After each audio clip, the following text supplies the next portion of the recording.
Живял някога един хищник. Викали му дружелюбния хищник, защото бил много добродушен.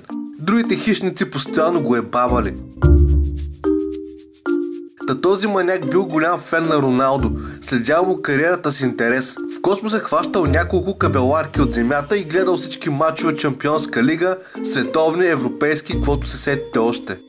И така един ден дружелюбният е решил да тръгне към земята на остров Мадейра, родното място на Роналдо. Каснал лекия на острова и тръгнал на туристическа обиколка.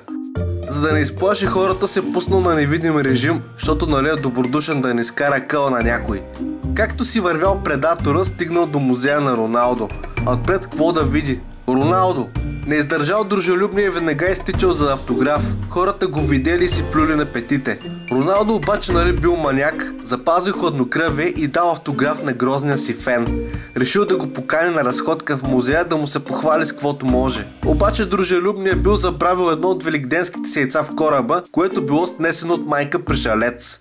Та от яйцето се е излюпило едно от уния гнусните малки неща, лето скачат по лицата на хората и правят мизерии.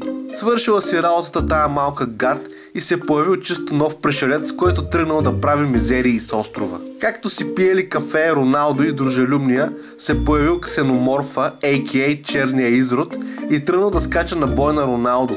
Дружелюбният, понеже бил добродушен, решил да не се меси, но все пак това бил Роналдо и скочил да бие шамари на пришелеца. Двата гаде спочупили музея на Роналдо, а той самия се разплакал.